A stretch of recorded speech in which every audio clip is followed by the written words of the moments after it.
Andy, I suppose initially just to get your reaction to the story that broke yesterday that has been mentioned before, I suppose, linking you with the Lions coaching ticket this summer. Is there any further update to that? No, there isn't. I'm as updated as you are on all the different parts of the different ramifications that are being bounced about from day to day. So no, there's nothing that I know that's going on at this moment in time that gives any clarity on the situation whatsoever. We don't know whether there's a Lions tour going on. We don't know at this moment in time whether there's a summer tour going on with Ireland. So I suppose I hear that hopefully by the end of the month, hopefully we'll know something more concrete. If there is a Lions tour this summer, is that something that you'd like to, if it can be worked out, something you'd like to be involved in? Well, again, like I've always said, and it's the truth, I'll always do the right thing of what's the right thing for Irish rugby, you know. And at this moment in time, we don't know, like you've said, whether one tour's going ahead, whether both tours are going ahead, or vice versa, which one of the two is going ahead. So we've no clarity, no certainty on anything yet. So I suppose we'll have to wait till the end of the month.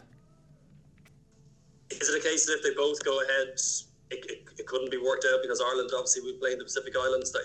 Is there a way that could be worked out, do you think? Or if the Ireland tour goes ahead, does that rule you out? Again, we don't know what that tour looks like yet, you know. We don't know, well, I don't know what's happening as far as the Lions is concerned regarding warm-up matches. I suppose the fallout from those warm-up matches is going to have different ramifications on what happens with the rest of the world rugby, on who's available for tours, etc. So we don't know what the map looks like. Final one for me, just two pieces of good news this week. Obviously, Johnny's new deal earlier in the week, and announcing this morning of Peter's new deal. Oh, it's fantastic news, yeah. Two very important pieces of our jigsaw going forward for all sorts of reasons, and they're delighted to get their contracts over the line and settle their futures, and we're even more so delighted for them.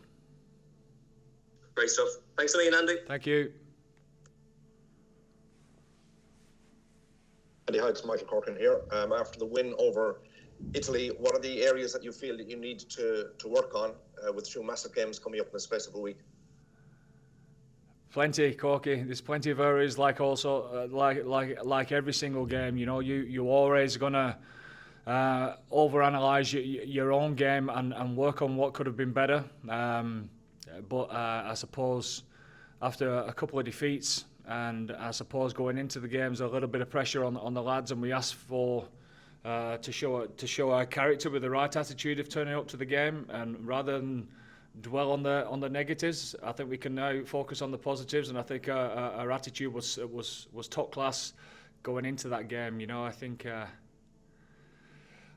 like was mentioned during the week, I think it was Jerry that mentioned it, that you know, you're on a high into nothing, and I suppose that's how it's seen from the outside, but we would judge ourselves by our own attitude and our own application and how we attack the game. And as I said last week as well, I've been involved with many teams that's nearly slipped up against Italy before, and obviously history shows that teams have slipped up against Italy before because of the wrong attitude, I would have thought, or the sloppiness in how they play, and I thought we got that spot on, especially in the first half.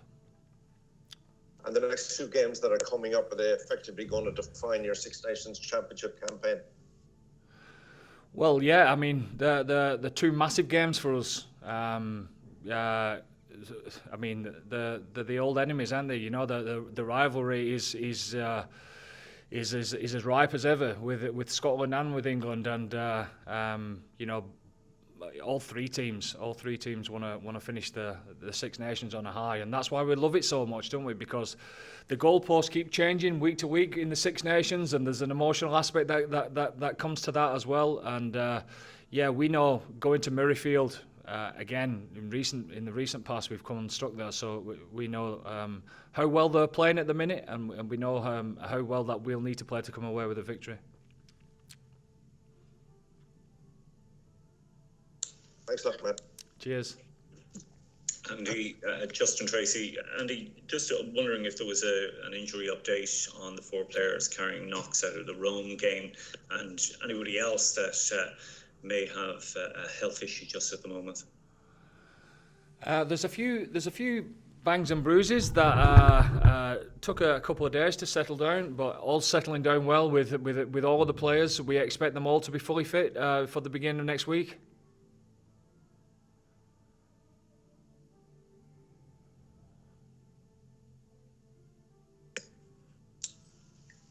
Hi Andy, how's it going? Good, thanks. Just wondering, because the squad and management and everyone involved there has been asked to make a lot of sacrifices about COVID regulations. Did you expect that all of the other teams had the same sort of attitude towards it? Were you surprised with the news that came out of the French camp, regardless of how their outbreak occurred? Were you surprised that maybe people were more lax than the standards you had set yourselves? I don't know what's going on in the French camp, to be honest. But what I do know is we're adhering to the rules that we've set ourselves. Never mind the Six Nations. But having said all that, it really doesn't matter how willing a group is to try and do the right thing as far as this disease is concerned. It's you're in the lap of the gods sometimes. You know, one guy could be.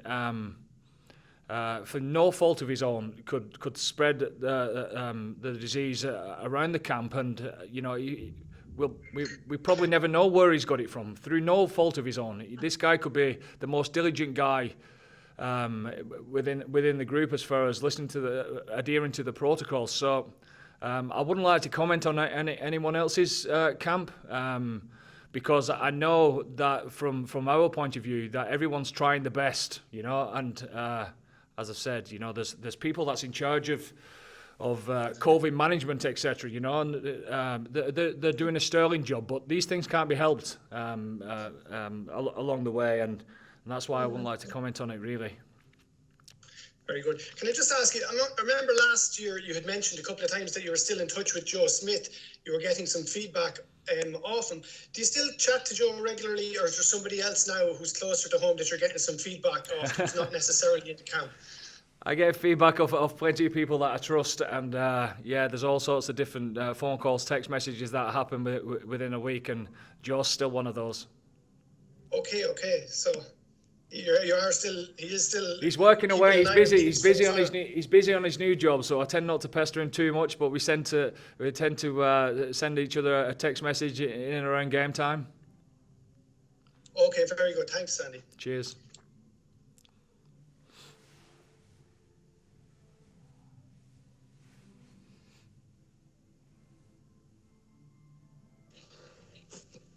Okay, folks, anything further there for Andy in the live section? Andy, hi, it's Matt with BBC here. Just wondering how pleased you were to see Stockdale return to action for Ulster on Friday, and whether he might be in contention to link up with the squad for the last 2 games. Yeah, it's great to see him back. I know that speaking to him at the start of the competition, he was very frustrated with how slow the injury was coming on. I know how diligent he's been working with the medics up there at Ulster, so he's done great to get back on the field and put himself back into contention. He got a chunk of the game there last weekend, and hopefully he'll get more of more game time this weekend against a very good Leinster side. So we'll see how Jacob shapes up and what the rest of the squad looks like on the back of that. House of Rugby Ireland, here on Joe. Game changed.